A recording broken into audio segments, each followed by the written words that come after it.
C'est la dernière leçon de l'année, malheureusement, parce que j'ai encore beaucoup à dire et il me faudrait quelques heures de plus. Mais je vous annonce une prolongation. Il y aura un colloque qui se tiendra ici à l'École normale le 13 et le 14 juin, pour ceux qui n'en ont pas assez de Proust.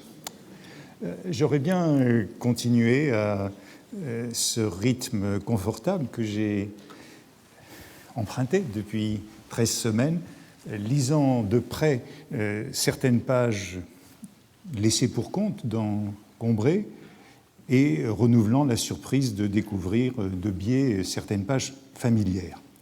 Il y a quelques regrets ou manques, toutefois. J'avais annoncé dans les premières leçons que je parlerai du corps qui avait été introduit avec le réveil, le côté physique, organique de toute chose du côté de chez Swann, et notamment de la lecture. Et comme je voudrais en finir aujourd'hui sur la lecture et sur la création, quelques mots de cet après-midi de lecture du dimanche, après le déjeuner, cette vingtaine de pages dont j'aurais aimé parler. Je m'étais étendu sur mon lit, un livre à la main, dans ma chambre, qui protégeait en tremblant sa fraîcheur, etc. C'est un long morceau qui est interrompu par la visite de Bloch, par la découverte de Bergotte. J'y reviendrai. C'est un morceau qui est absent en 1909, qui est intercalé en 1910, du côté de chez Swann. Et c'est ce côté physique de la lecture qui met en jeu le corps et les sensations qui m'intéressait, ce loisir animé par la lecture et qui, est-il écrit, est pareil au repos d'une main immobile au milieu d'une eau courante, le choc et l'animation d'un torrent d'activité. Et Proust développe beaucoup ce côté physique de la lecture, cette vie des personnages qui est intérieure au corps. C'est un regret de n'avoir pas abordé ce côté. L'autre annonce que j'avais faite au début du cours, c'était des considérations sur la fin du côté de chez Swann, comme j'ai parlé du début. C'est encore toute une affaire. J'ai mentionné l'immense travail de Proust sur les premiers placards, Grasset, qui sont à Genève, et je citais je citais plutôt Proust écrivant à Vaudoyer, tandis qu'il se mettait à corriger ses placards. Mes corrections jusqu'ici, j'espère que cela ne continuera pas, ne sont pas des corrections, il ne reste pas une ligne sur 20 du texte primitif, etc. Il y a donc des déplacements, des transformations majeures dans ces premiers placards, comme l'invention de Vinteuil, qu'il m'est arrivé d'évoquer. Mais après ces premiers placards, le texte est relativement stable. On pourrait dire heureusement pour les finances de Proust, puisqu'il a dû payer beaucoup pour les corrections des premiers placards. Et les corrections sont donc moindres jusqu'aux 5e épreuves en octobre 1913, sauf justement pour la fin du côté de chez Swann, nom de pays, le nom, cette fin qui reste longtemps incertaine, provisoire. C'est la question du nombre de pages du volume qui rend cette fin flottante. Proust a d'abord envisagé 2 volumes de 700 pages, puis 3 volumes de 500 pages, et il s'agissait donc de trouver, comme il dit dans une lettre à Grasset, au début de juin 1913, un point d'orgue où arrêter ce premier volume, si tout son contenu réel n'est pas épuisé quand son extrême limite de dimension matérielle sera atteinte. Et puis, à la fin de juin, lorsqu'il n'a pas encore rendu ses premiers placards, il écrit « Le volume aurait plus de 700 pages et il ne sait pas où l'arrêter. » Et il écrit à Grasset « Mais vous êtes trop un artiste pour ne pas comprendre qu'une fin n'est pas une simple terminaison et que je ne peux pas couper cela aussi facilement qu'une motte de beurre. Cela demande réflexion. » En fait, Proust laissera un tiers des placards de côté repoussé pour le volume suivant. Et Grasset lui répond, un livre de 700 pages est de circulation difficile. D'autre part, il faut qu'un livre soit un livre, c'est-à-dire une chose complète. On n'interrompt pas au milieu d'un chapitre, se suffisant à elle-même. Le problème de la fragmentation ne peut donc être résolu que par vous-même. Et Proust essaye donc des fins différentes. D'abord, sur ses premiers placards, le rayon, voici le dernier de ses premiers placards, la fin qu'il a prévue, où il fait un collage du placard 55 et du placard 56 en bas, pour finir sur ce rayon de soleil sur le balcon, sur le manteau de neige qui couvrait le balcon. Le soleil apparut entrelacé des fils d'or et brodé des reflets noirs, ce que vous trouvez en bas. Et il a fait un découpage qui n'est pas comme une motte de beurre, mais enfin relativement artificielle. Puis il revient sur cette décision au cours de l'été, et même à la fin de l'été, et se décide pour cette promenade au bois de Boulogne, la rencontre de Madame Swann et l'épilogue. C'est au moment des 3e épreuves qu'il fait cette modification. L'idée est évoquée dans une lettre à Lucien Daudet, qui vient de lire ces 3e épreuves au début de septembre. J'ai eu l'idée d'interpoler un peu les dernières pages que vous avez et d'ajouter pour la fin du volume quelques pages qui venaient un peu plus loin et que vous n'avez pas. Je vais tâcher de les trouver et de vous les envoyer si cela ne vous gêne pas trop. Vous me direz si cela ne finit pas mieux que la dernière page actuelle. Et à Louis de Robert, qui est son confident de toute cette année, je ne laisserai pas la fin telle que vous l'avez lue. Je n'allongerai cependant pas le livre. J'ajouterai seulement 5 ou 6 pages qui se trouvent au milieu du second volume et qui feront un couronnement un peu plus étendu. Il s'agit donc de ce morceau de promenade au bois de Boulogne dont il écrit encore à Louis de Robert au moment où il fait ce changement, en octobre 1913, peu de semaines avant la publication du volume. Alors se placerait ce morceau sur mes promenades allées des Acacias. Ce morceau ne venait qu'une centaine de pages plus loin et était rétrospectif. Maintenant, ce serait le contraire. Il serait prospectif. Il annonce la rencontre de Madame Swann au lieu de revenir sur cette rencontre. Vous jugerez si cela termine mieux que le soleil sur le balcon. Ce montage est donc fait au tout dernier moment et on a souvent fait valoir qu'il restait bancal, ambigu, problématique, approximatif d'abord. Le voici le placard où Proust écrit dans la marge « C'est à peu près ici que commence la nouvelle fin ».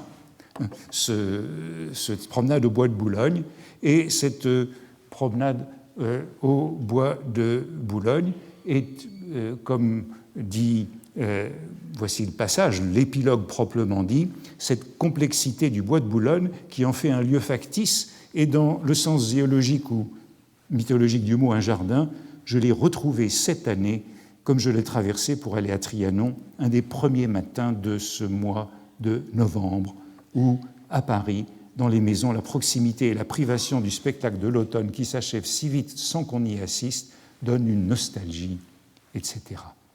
Sur les placards Grasset, quand il proposait cette fin, Proust écrivait, voici cette complexité, dans la marge, il écrivait une indication, alinéa plus grand, 2 lignes de blanc, pour bien marquer le sens de l'épilogue. Et cet épilogue, ce passage, a été ébauché dans un cahier que l'on trouve. C'est un épilogue un peu troublant par cette référence au présent de l'écriture. Il était ébauché dans un cahier où Proust a essayé beaucoup de fins pour c'était à ce moment-là la fin du chapitre qui s'appelle « Autour de Madame Swann », au début à l'ombre des jeunes filles en fleurs. Il a essayé beaucoup de fins, comme vous voyez, en haut. Dernièrement, l'an passé, un matin, un jour de l'an passé, j'ai traversé le bois en novembre avant déjeuner. C'est le moment ou l'heure où il est le plus multiple. Et puis une nouvelle rédaction biffée. Un jour, j'ai traversé le bois pour aller à Versailles, un jour avant déjeuner de l'an passé en novembre ou à Paris. Et puis dans la marge, vous trouvez la rédaction qui finalement sera à peu près définitive.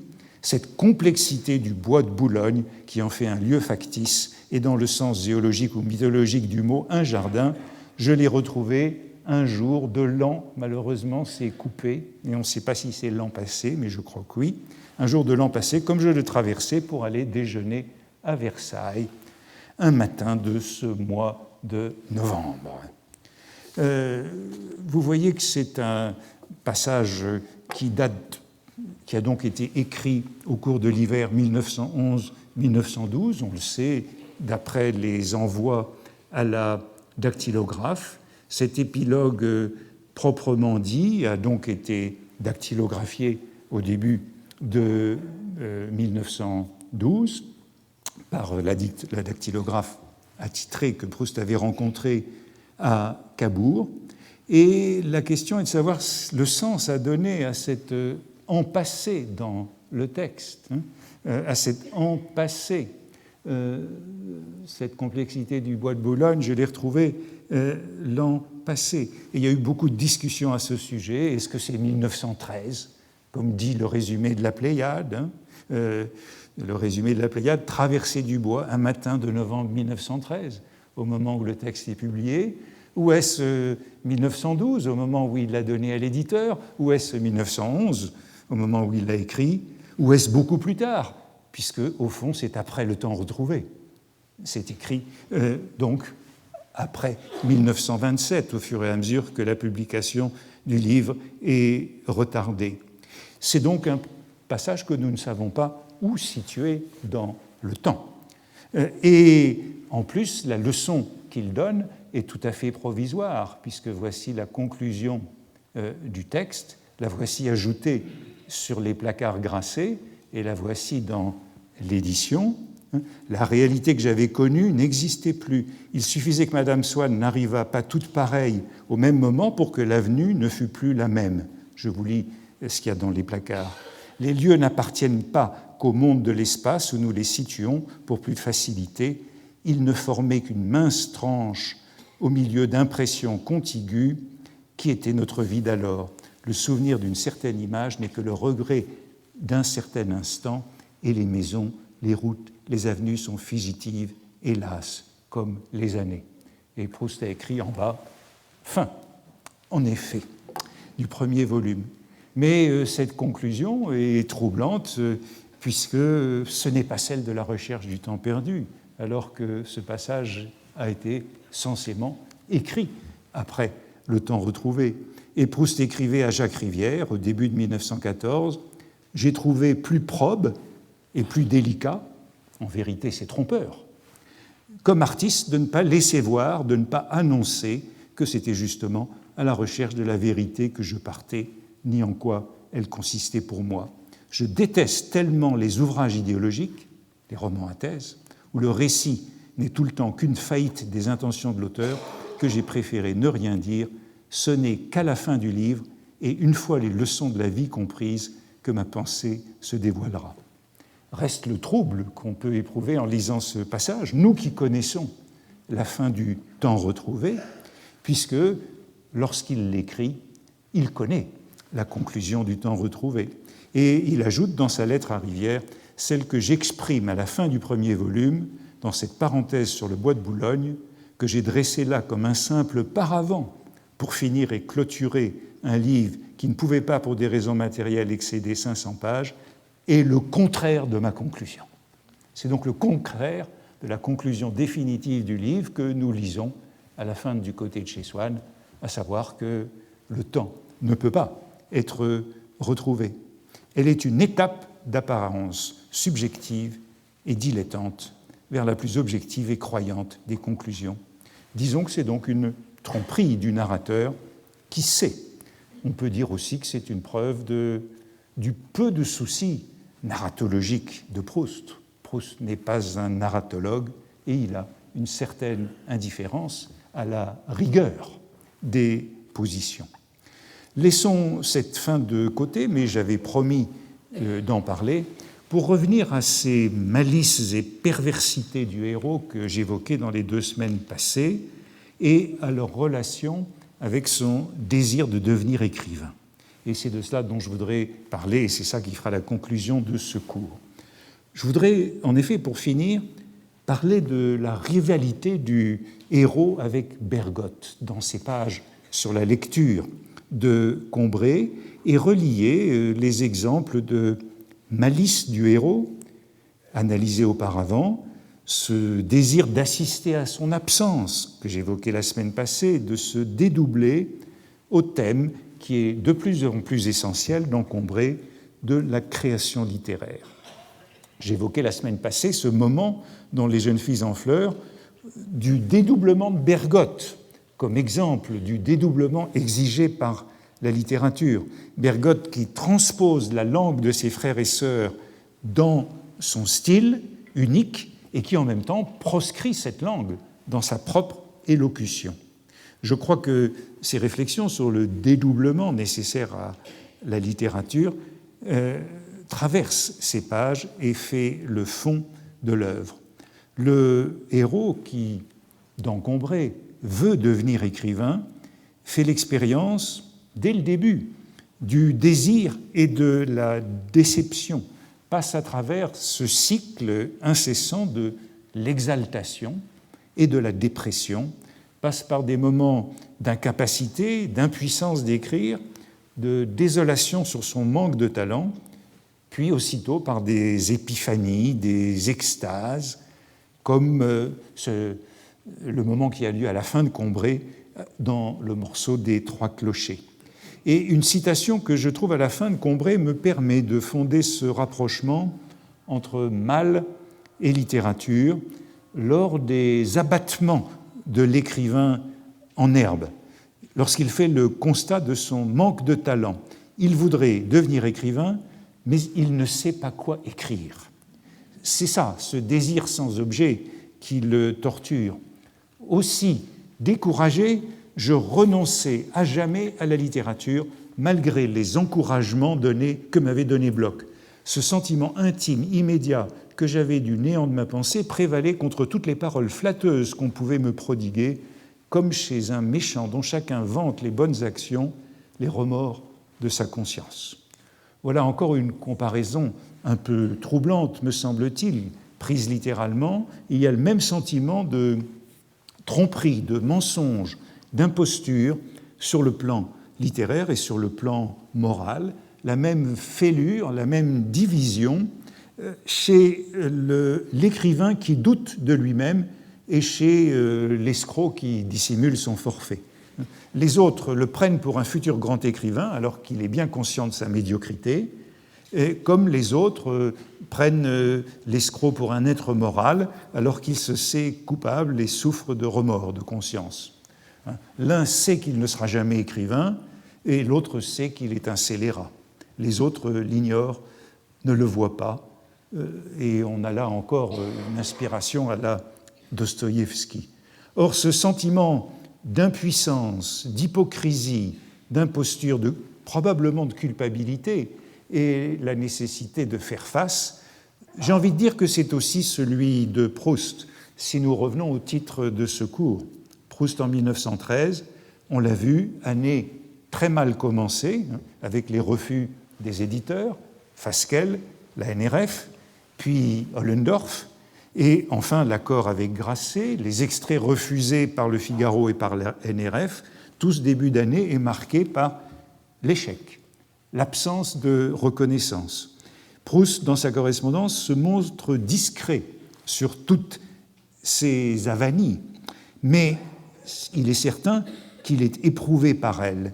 Et puis l'année se terminera, d'une certaine façon, en gloire, par la mise en vente de Swann, les premiers articles favorables et un accueil qu'on peut qualifier, somme toute, d'heureux, comme une revanche. Mais au moment même de cette revanche, le départ, la fuite d'Alfred Agostinelli, le 1er décembre, puis très vite sa mort, immédiatement suivie d'une inflexion, d'un renouvellement de l'œuvre.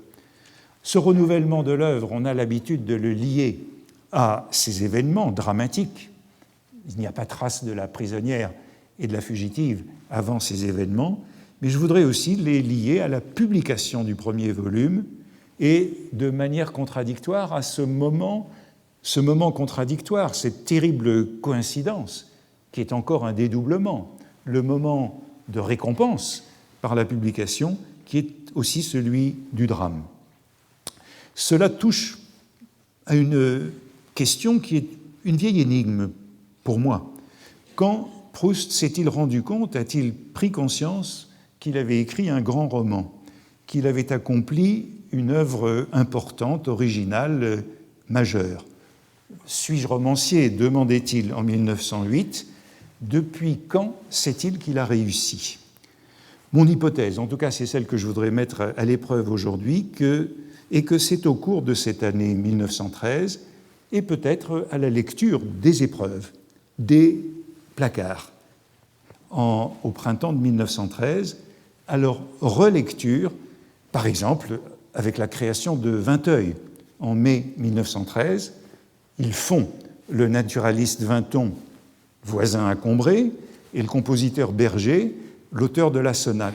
Et dans cette jubilation de la fusion des deux personnages, il me semble qu'on a un petit peu la preuve que ça marche. Comme le héros à Combray s'écrie « zut, zut, zut, zut ». C'est l'enthousiasme de l'émotion poétique qu'il ressent à ce moment-là. C'est une sorte d'eureka. Eh bien, c'est un peu ce qui se produit au printemps de 1913 lorsque Proust entend la sonate de Franck, le 19 avril, jouée par Enesco, et que juste après, il mêle ces deux personnages pour n'en faire plus qu'un, vérifiant la thèse de son livre, celle de l'incohérence du moi mondain et du moi créateur. Vinteuil, c'est d'un côté une vieille bête, comme il dit, et de l'autre côté, c'est un génie. Et Proust, lorsqu'il évoque cette fusion, par exemple dans une lettre à Lucien Daudet, au début de septembre 1913, le fait avec jubilation, avec un rare contentement de soi. Vous me dites qu'il y a un certain sens social et des répercussions dans ce livre. J'accepte ce double compliment. Souvent, vous le savez, on dit d'un grand artiste, à côté de son génie, c'était une vieille bête qui avait les idées les plus étroites. Mais comme on a d'avance l'idée de son génie, on ne se le figure pas en réalité étroit, ridicule. Aussi, j'ai trouvé plus frappant de montrer d'abord Vinteuil vieille bête sans laisser soupçonner qu'il a du génie. Et dans le deuxième chapitre, de parler de sa sublime sonate. Et vous savez que ces mots, vieille bête, génie, on les retrouvera dans la bouche de Swann à propos des deux Vinteuil, puisqu'il est incapable de les réconcilier et de penser que c'est le même. Mais c'est surtout de la confrontation avec Bergotte que je voudrais parler pour finir, parce qu'elle est complètement transformée sur les placards. Bergotte, à l'œuvre duquel le héros est initié par Bloch et qu'il lit après l'indiscrétion que j'ai analysée dans les semaines précédentes. Mais au sujet de Bergotte, il avait dit vrai. On trouve beaucoup sur les livres, la lecture, la vocation, les affres de la création, mais je voudrais insister sur cette rivalité, cette confrontation, cette rencontre, cette rivalité avec Bergotte qui s'accroît à la fin de Combray, un petit peu comme comme son héros se lisait en lisant l'autre dans une sorte de dédoublement. Vous le savez, Bergotte, lorsque le héros le découvre, grâce à Bloch, ce qui le frappe d'abord, c'est sa langue. Dans les premiers cahiers, voici ce qu'il en est. Ce sont les premières apparitions de Bergotte. Dès les premières pages,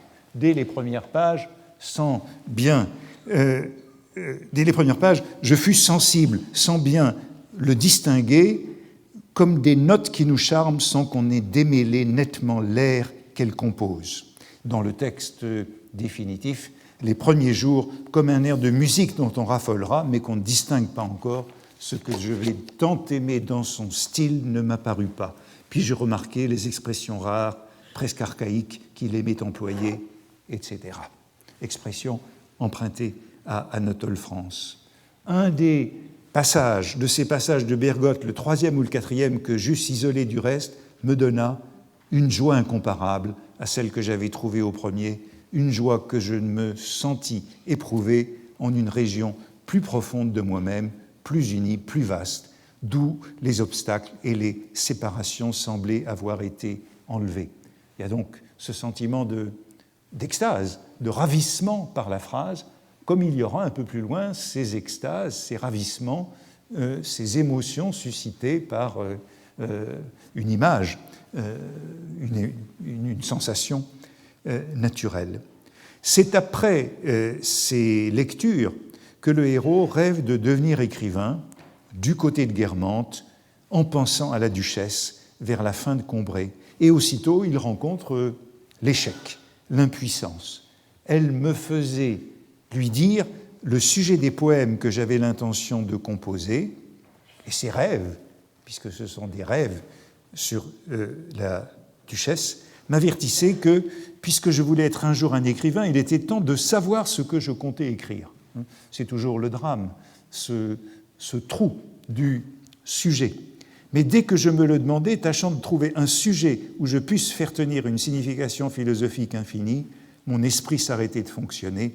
Je ne voyais plus que le vide en face de mon attention. Je sentais que je n'avais pas de génie, ou peut-être une maladie cérébrale l'empêchait de naître.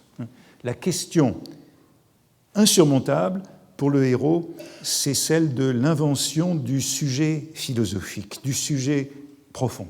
Il rêve de devenir le premier écrivain de l'époque, puis fait l'épreuve du renoncement. Il parle d'absence de génie, de trou noir. Il est au nombre de ceux qui n'ont pas de disposition pour écrire. Et l'apparition de Madame de Guermantes à la messe, dans l'église de Combray, approfondit ce marasme. Combien, depuis ce jour, dans mes promenades du côté de Guermantes, il me parut plus affligeant encore qu'auparavant de n'avoir pas de disposition pour les lettres et de devoir renoncer à être jamais un écrivain célèbre. C'est toujours dans les mêmes termes qu'est posée la contradiction. Devenir un écrivain célèbre, l'expression est répétée, n'avoir pas de disposition. Et il revient donc toujours à l'idée de son manque de talent, mot sur lequel j'insisterai dans un moment, le talent. Comment cette réflexion sur l'écriture est-elle apparue ? Elle est apparue dans des cahiers qui datent du début de 1911. C'est donc pas au tout début de Combray. Et voici l'un de ces passages, justement sur Madame de Guermantes, et le désir de devenir écrivain, la contradiction entre ce désir et les extases qui apparaissent.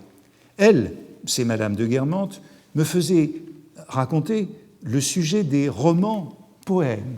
Vous voyez l'incertitude, des romans ou poèmes que je devais composer. Et ce m'était un avertissement que, puisque je voulais être écrivain, qu'il était temps de penser à ce que je voulais écrire. Toujours, le problème est toujours posé en ces termes. Mais dès que je me le demandais, tâchant de trouver un sujet philosophique d'une profondeur infinie, mon esprit cessait aussitôt de fonctionner. Je ne voyais plus que du noir devant moi. Je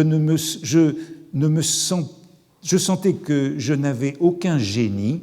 Peut-être était-ce une maladie qui l'empêchait de naître. J'étais inquiet, je cherchais à qui je pourrais demander conseil, à notre curé, à notre médecin. Malgré les avis de Bloch, je renoncerai à faire des lettres, car ce sentiment intime immédiat de mon néant prévalait contre les compliments qu'on pouvait me faire comme pour un méchant, un criminel méchant, dont chacun célèbre les bonnes actions, voilà l'émergence de ce thème, dont chacun célèbre les bonnes actions, qui, pendant ce temps, connaît la noirceur de sa mauvaise conscience. Et bien ce thème du mal lié à cette malédiction de celui qui ne pourra pas devenir écrivain.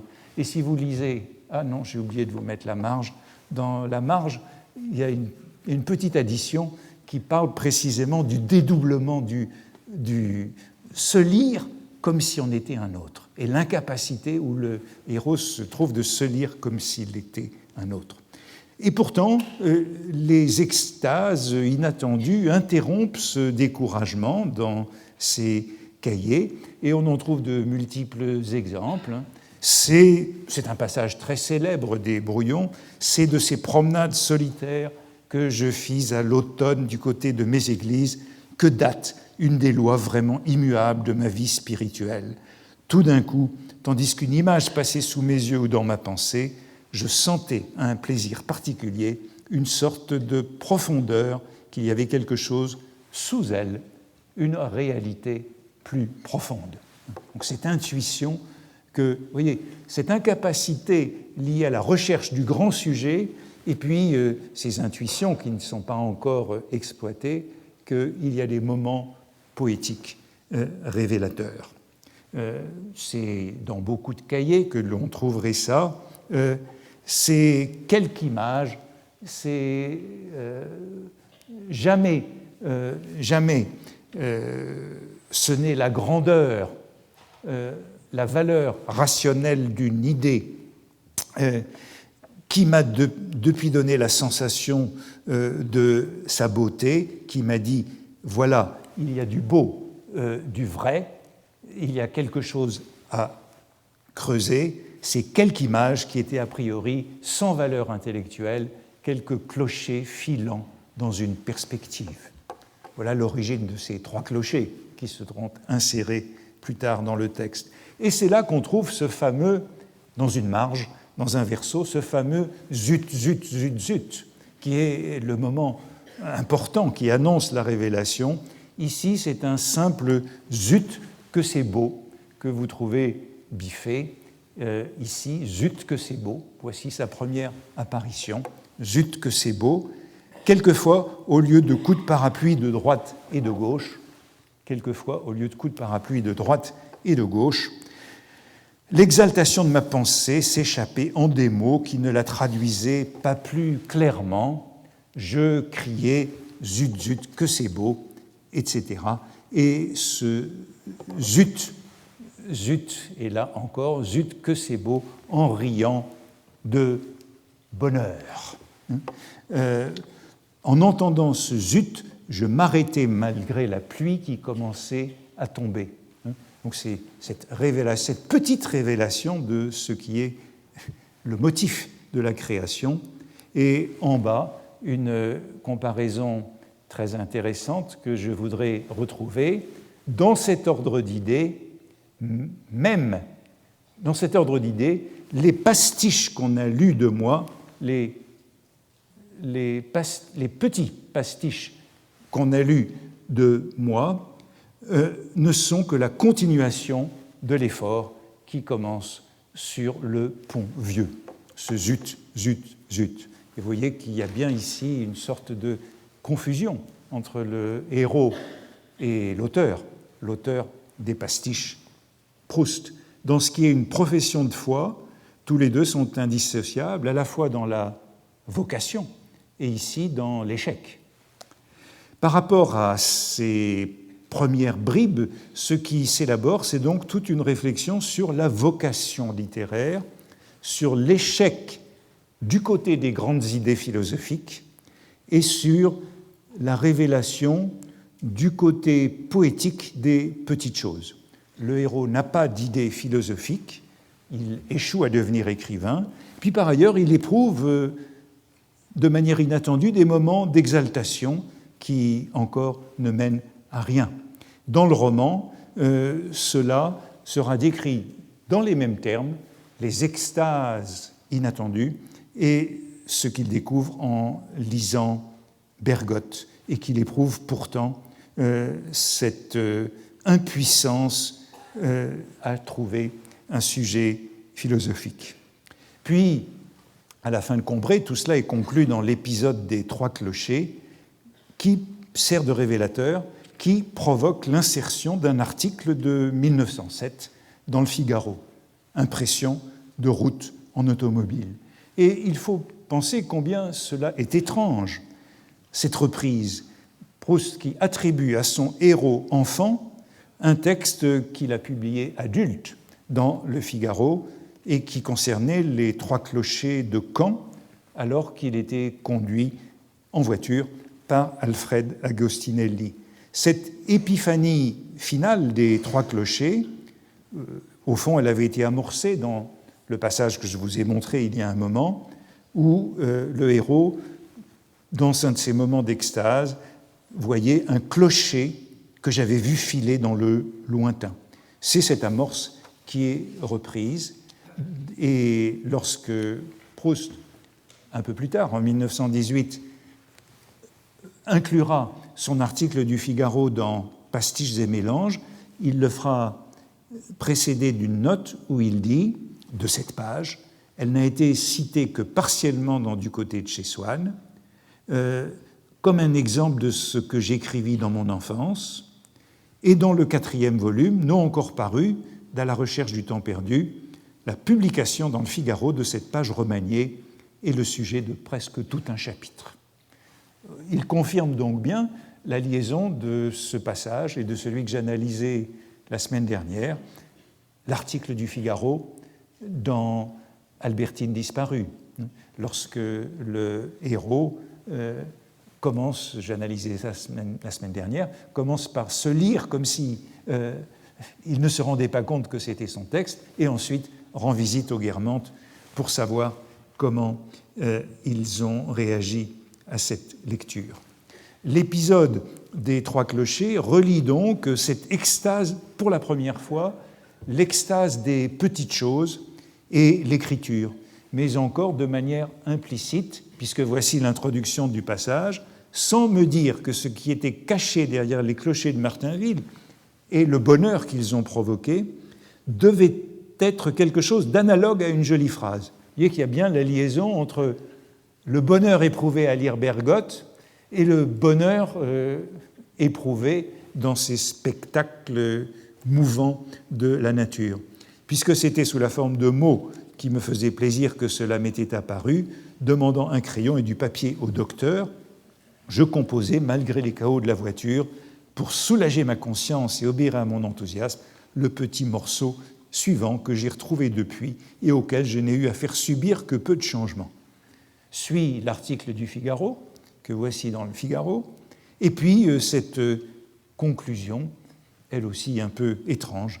Je ne repensais jamais à cette page, mais à ce moment-là, quand au coin du siège où le cocher du docteur plaçait habituellement dans un panier les volailles qu'il avait achetées au marché de Martainville, j'eus fini de l'écrire, je me trouvais si heureux et je sentais qu'elle m'avait si parfaitement débarrassé de ces clochers et de ce qu'ils cachaient derrière eux que, comme si j'avais été moi-même une poule et si je venais de pondre un œuf, je me mis à chanter à tue-tête. Donc c'est ce premier moment de création littéraire où, au fond, les deux côtés se rejoignent, le côté philosophique, le côté Bergotte, et le côté poétique, le côté des petites choses quotidiennes. Quand on y pense, je disais, c'est une entreprise étrange que d'insérer cet article, c'est un curieux collage. Pourquoi ce morceau a-t-il une telle importance? Pourquoi donne-t-il une telle joie? Ces clochers qui se déplacent au lieu du voyageur qui se déplace autour du clocher. Bon, c'est un morceau dans le roman bouleversant, révélateur de l'essence de l'art. Au fond, dans toute cette description de l'échec, c'est un petit triomphe ou la possibilité du triomphe. Et c'est pourquoi je voudrais en venir à ce triomphe. Quand l'auteur s'est-il rendu compte, a-t-il compris qu'il avait écrit un grand livre et surmonté cette impuissance, ces échecs répétés? Il donne le sentiment de le savoir à la fin de 1913, au moment de la publication. Dans le roman, il y a ce motif prolongé de la vaine attente de la parution de l'article du Figaro. Pierre Boulez disait la semaine dernière qu'il y a des motifs qui se détachent des personnages. En voici un. L'attente, thème wagnérien si l'on veut, l'attente de la publication de ce texte enfantin, puisque ça renverse l'expérience de Proust. Celle du héros, c'est d'envoyer beaucoup plus tard, un texte enfantin qu'il retrouve et qui sera enfin publié dans Albertine disparue. Quel est le moment de prise de conscience de la souveraineté de l'écrivain? On peut y voir des indices dans les échanges de lettres de Proust en 1913 avec Louis de Robert et Lucien Daudet, qui sont les deux premiers lecteurs à qui il confie ses épreuves. Le début de l'année, on l'a dit, a été très difficile et Proust écrit ainsi en janvier 1913, c'est le moment où il est au fond de la déception, puisque le livre a été refusé partout.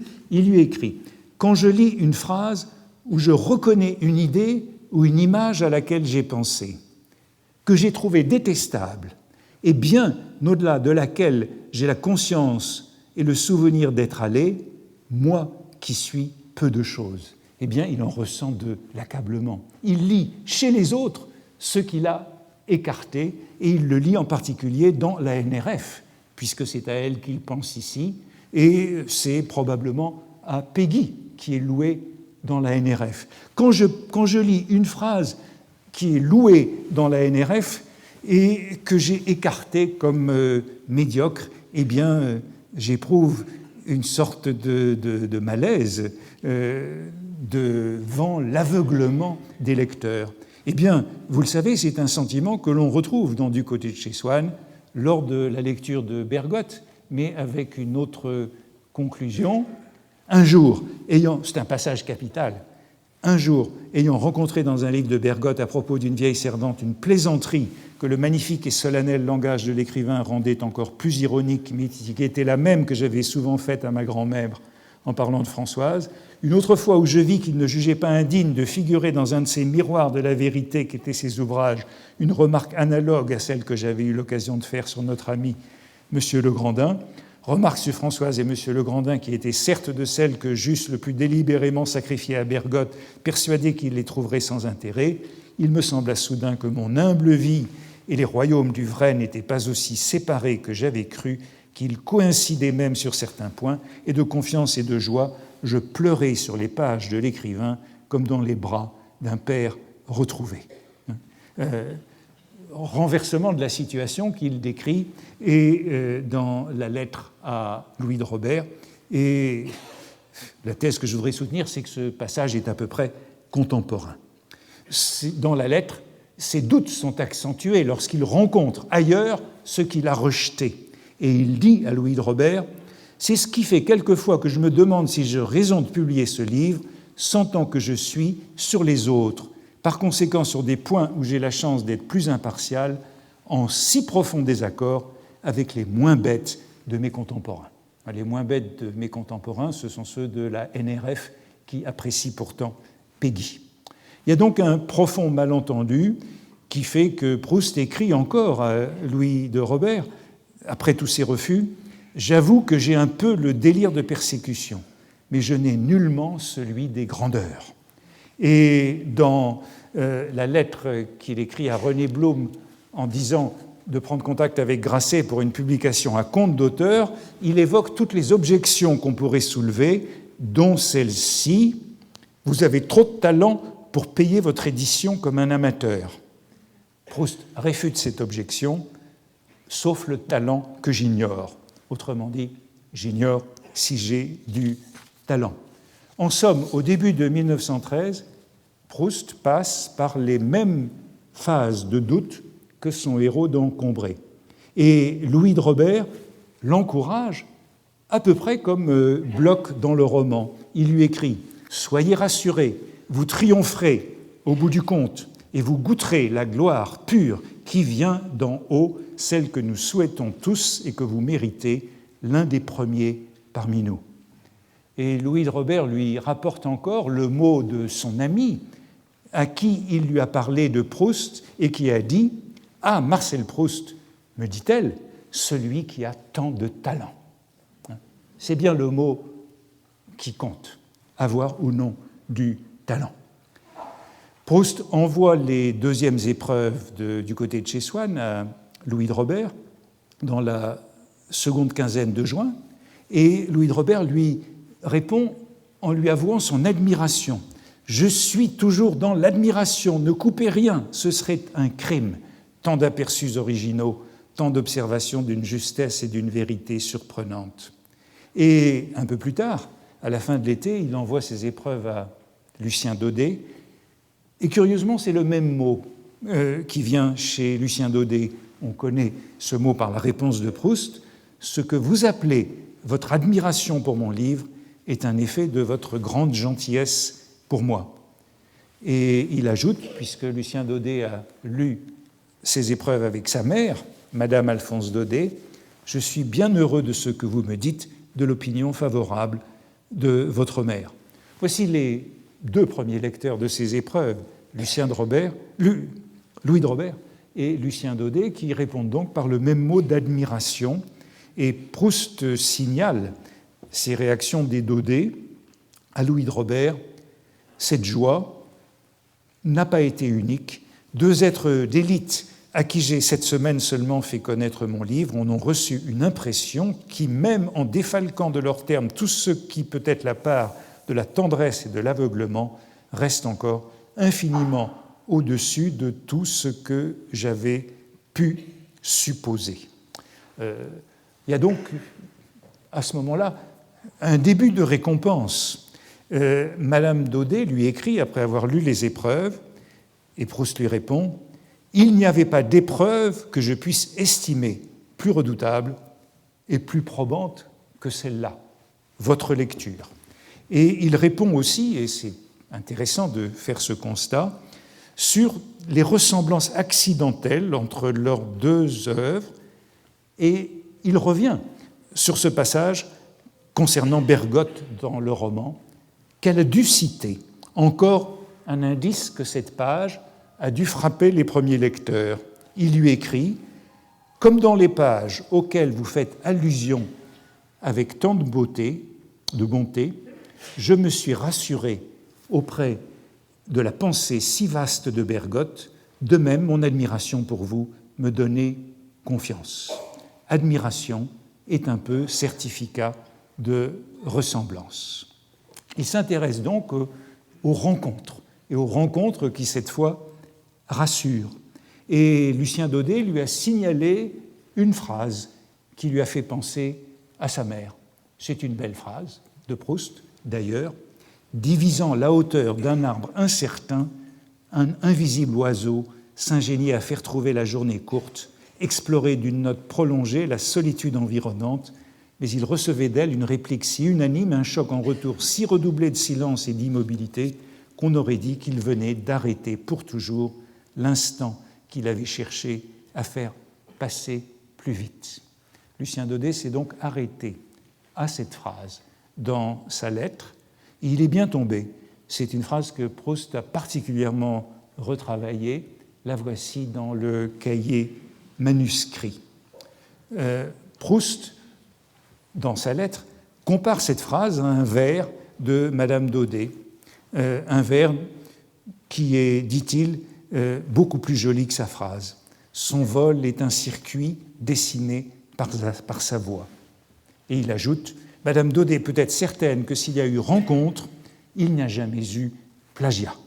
Eussé-je connu cette pièce avant d'avoir écrit cette page, en réalité écrite depuis des années, que j'aurais été incapable d'y introduire quelque chose qui ne serait pas de moi. » Vous voyez qu'on réfléchit à ces rencontres, c'est le mot de Proust. La lecture de ces épreuves par Lucien Daudet a été précise, précieuse, et ça rejoint une remarque que j'ai souvent faite. Quand on lit son article du Figaro, c'est un article très général, mais clairement, cette lettre que nous ne possédons pas, analysait un certain nombre de phrases particulières. Je voudrais donc terminer en voyant ce Bergotte en abîme d'Encombré.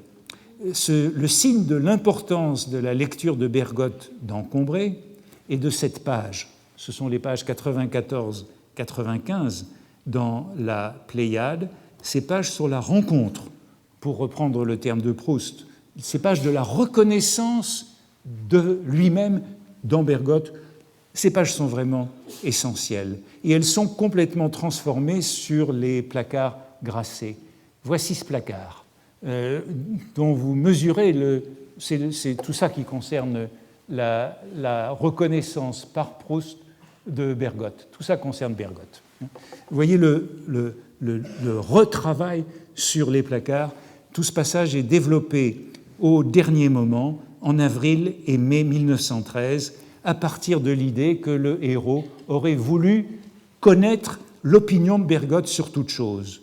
Malheureusement, sur presque toute chose, j'ignorais son opinion. Je ne doutais pas qu'elle ne fût entièrement différente des miennes, puisqu'il descendait d'un monde inconnu vers lequel je cherchais à m'élever. Persuadé que mes pensées eussent paru pure ineptie à cet esprit parfait, j'avais tellement fait table rase de toutes que quand par hasard il m'arriva d'en rencontrer dans tel de ses livres, une que j'avais déjà eue moi-même, mon cœur se gonflait comme si un Dieu dans sa bonté me l'avait rendue, l'avait déclarée légitime et belle.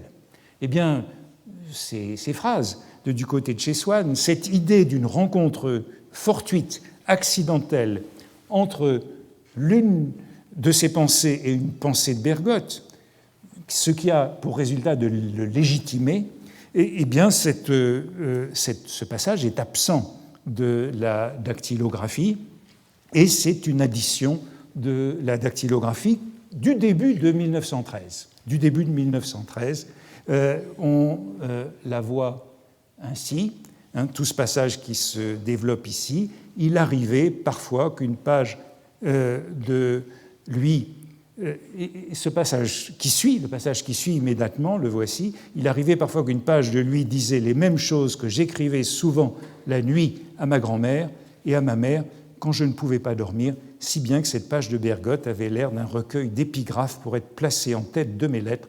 Même plus tard, quand je commençais de composer un livre, certaines phrases dont la qualité ne suffit pas pour me décider à le continuer, j'en retrouvais l'équivalent de Bergotte.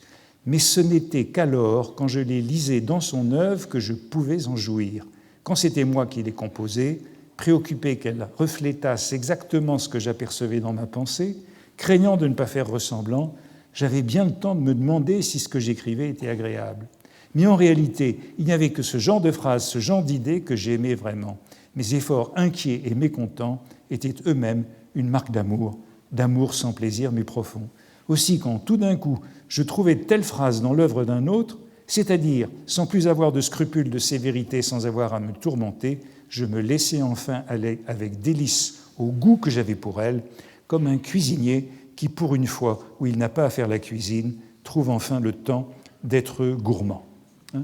Passage donc très important qui développe ce thème des ressemblances, eh bien ce passage, alors que le passage précédent c'est un ajout de la dactylographie, ce passage-ci c'est un ajout de ces placards. Le voici sur les placards. Il arrivait ainsi parfois, passage agrandissement de celui que je vous montrais tout à l'heure. Mais tout ça est ajouté sur les placards. Et on en trouve de ce passage très important, une amorce. Je vous ai excusé la mauvaise qualité, c'est au verso d'une dactylographie, de la première dactylographie. Et comme ce n'est pas dans l'autre dactylographie, ça veut dire que Proust n'avait plus que celle-ci à la disposition, autrement dit que l'autre était parti chez l'imprimeur. Autrement dit, ce passage, on peut le dater de mars ou avril 1913. Je vous le lis, mais faites-moi confiance, vous aurez du mal à vérifier. Ça commence comme ceci, là-haut. « Je pourrais dire, quand je lis l'article, que je le lis comme je lisais Bergotte. » Toujours l'article du Figaro. Quand je lis l'article, je le lis comme je lisais Bergotte. Je me lis comme si c'était du Bergotte. Et ensuite, c'est tout ce passage qui finit par le cuisinier. Vous voyez que ce brouillon, y compris la comparaison avec le cuisinier en congé, développé donc sur les placards, eh bien c'est une addition tout à fait tardive de ce livre qu'on va retrouver donc dans le texte définitif. Et quant au petit passage suivant, eh bien, il est... vous voyez que c'est une page terriblement travaillée, c'est un collage. Et voilà le passage qui était apparu dans la dactylographie, où Proust poursuit. Le voici donc dans les placards, le voici dans la dactylographie. Un jour, ayant rencontré dans un livre de lui, à propos d'une vierge servante, la plaisanterie sur le magnifique et solennel langage de l'écrivain, etc. Vous voyez que ce passage, c'est une addition de la dactylographie, et c'est donc un passage qu'on peut dater du début de 1913. Elle sera très peu différente dans le texte définitif. Mais ce que j'en conclus, c'est donc que le motif de cette rencontre, rencontrer des phrases de moi chez Bergotte, le motif de ce dédoublement, eh bien, il n'y en avait pas trace avant ce moment très tardif du début de 1913.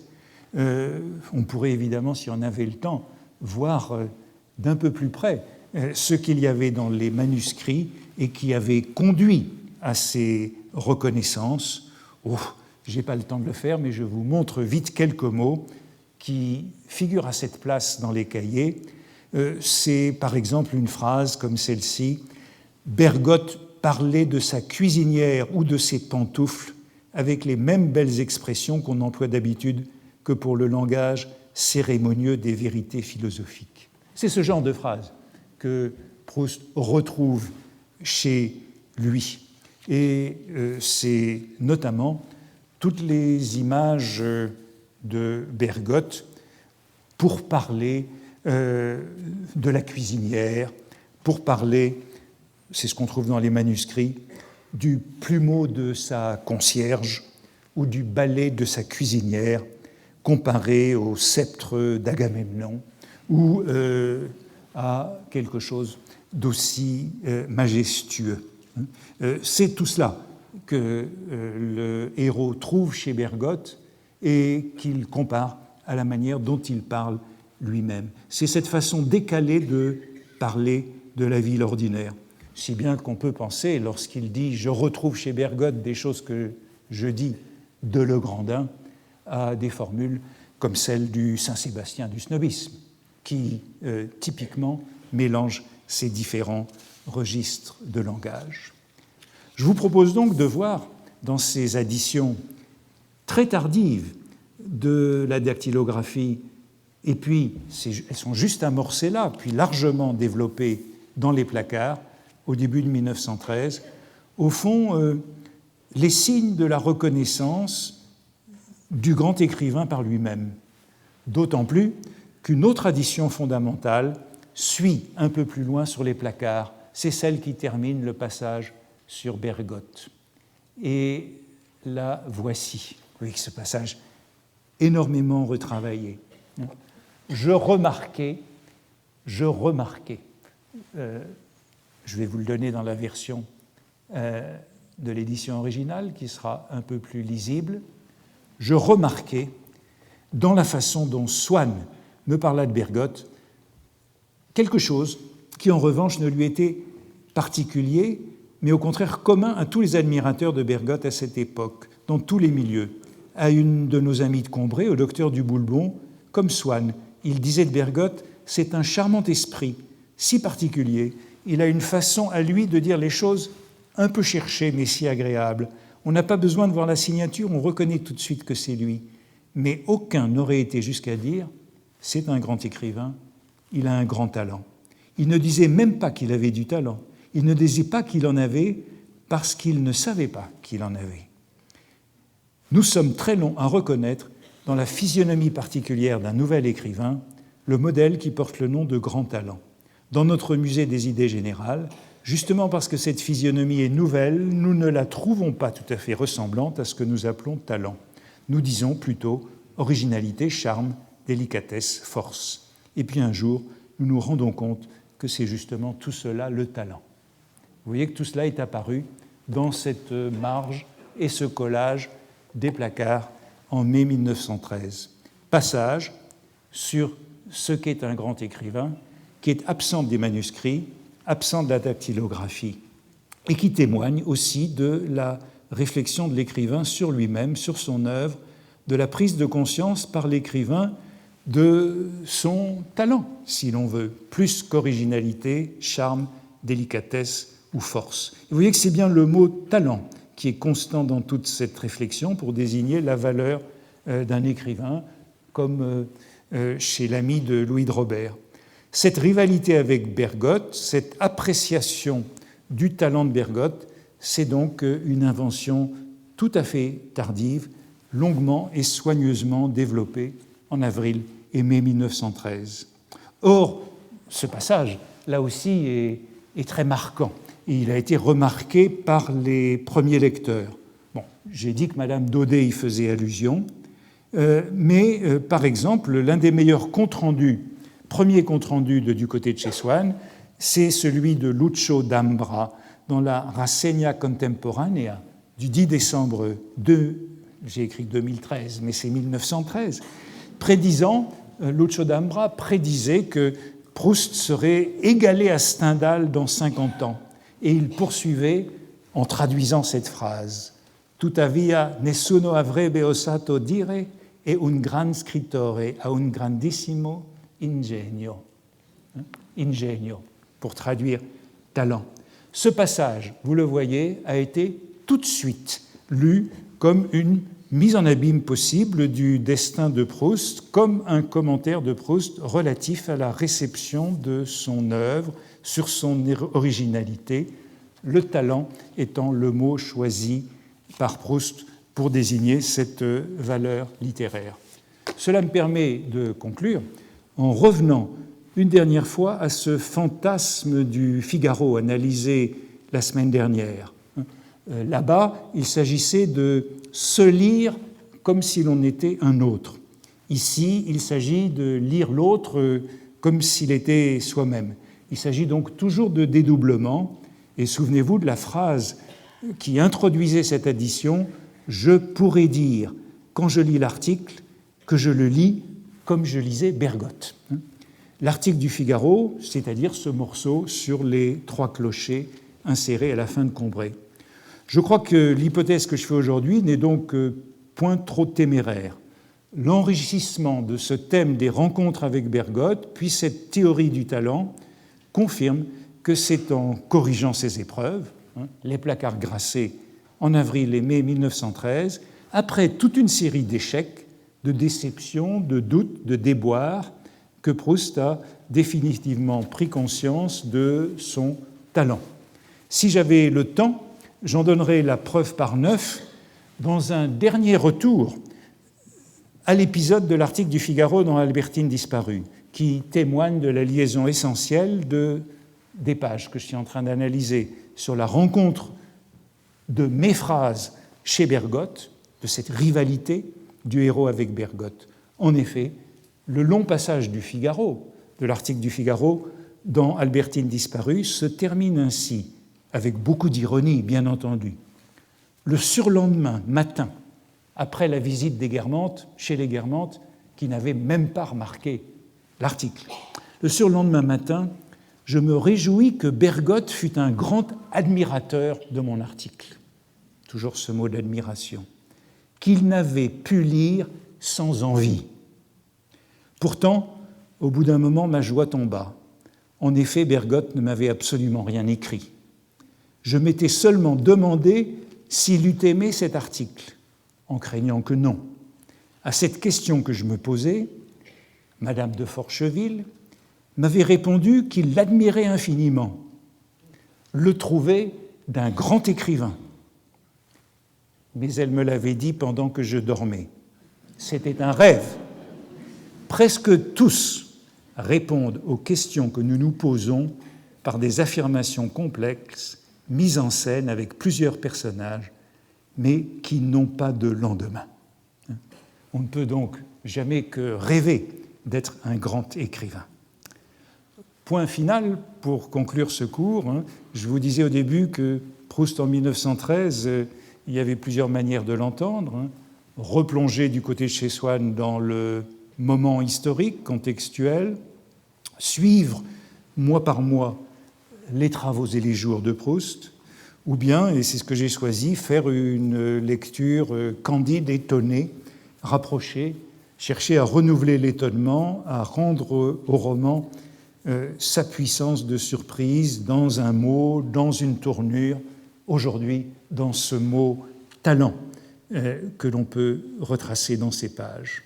C'est ainsi que je me suis intéressé à quelques lignes, au début, au titre, au premier paragraphe, au côté catholique et au côté juif, à ces malices du héros, écrivain en herbe, et enfin aujourd'hui à cette sorte de triomphe dans ces dernières additions sur les placards grassés. Je n'ai pas évidemment couvert tout Combray, loin de là, et peu parlé d'un amour de Swann et de nom de pays le nom, mais peut-être le reprendrons-nous un jour. Merci.